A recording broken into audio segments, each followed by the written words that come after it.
حضرت عمر رضی اللہ تعالیٰ عنہ کے زمانے میں ایک آدمی تھے، ان کی پرورش میں ایک لڑکی تھی، اس لڑکی سے گناہ ہو گیا، ایسا گناہ جس پر شریعت سزا دیتی ہے، وہ ہو گیا گناہ اس سے۔ اب اس کے نکاح کے پیغام آتے تھے، وہ بتاتے تھے کہ نکاح کا پیغام تم نے دیا، ہماری لڑکی ایسی ہے۔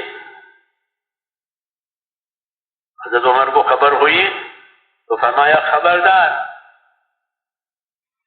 خبردار اس لڑکی کے عیب کو جب تم نے ظاہر کیا تو اس لڑکی کی ایسی شادی کراؤ جیسے شریف لوگ اپنی لڑکیوں کی شادی کراتے ہیں،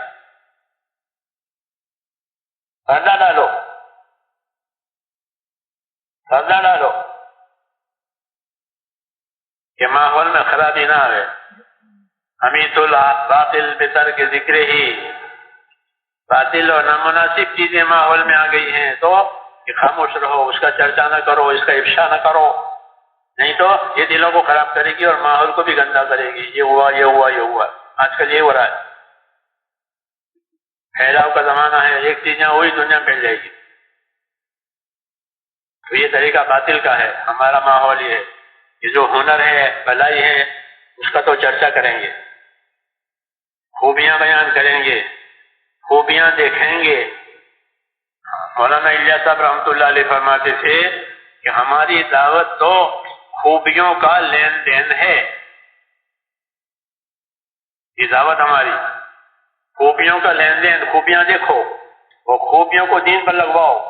میوات والوں سے فرماتے تھے میوات والوں تمہارے اندر دو بڑی خوبی ہیں،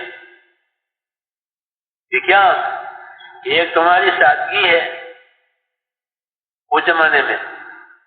ایک تو تمہاری سادگی ہے،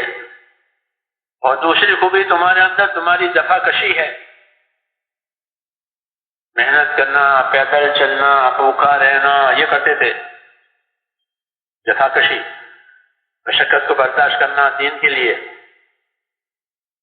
پیدل چلتے تھے، ان کی جماعتیں پیدل چلتی تھی اس زمانے میں جب چلنے کا ماحول نہیں تھا،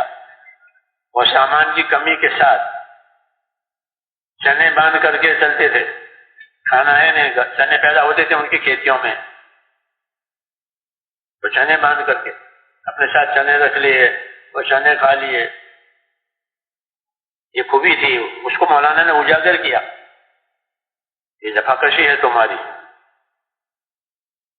فرماتے تھے ہمارے ماحول میں ایک خوبیوں کا لین دین،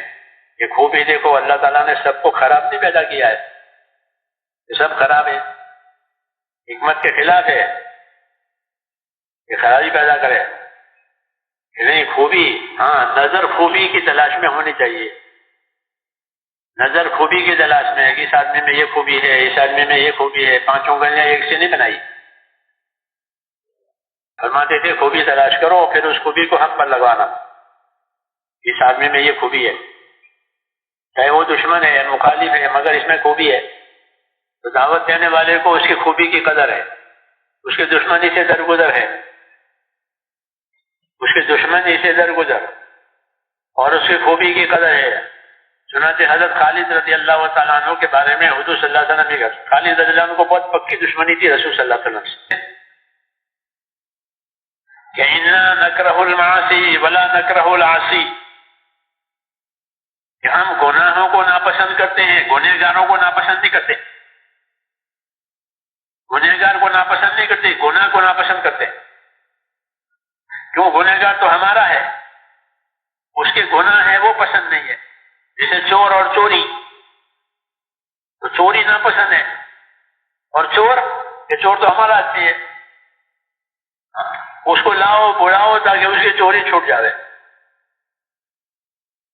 چنانچہ اس کام کی برکت سے یہی ہوا کہ چوروں کی چوریاں چھوٹ گئی، کوئی قانون کوئی سزا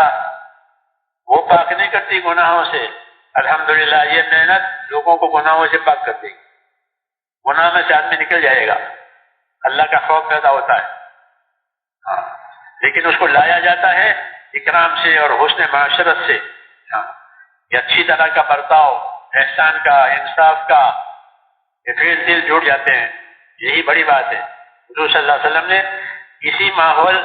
کے ذریعے سے کام کو آگے بڑھایا، لوگوں کو بھائی بنایا سب سے پہلے، اور بھائی بنا کر کام کرایا کہ بھائی بنو کام کرو، بھائی بنو کام کرو، درگزر کرو، خوبیوں کی قدر کرو، خوبیاں دیکھتے رہو۔ مہاجرین انصار کی خوبیاں دیکھتے تھے،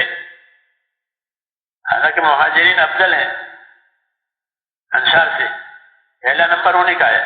دوسرا انصار کا، لیکن انصار کی خوبیاں دیکھتے تھے۔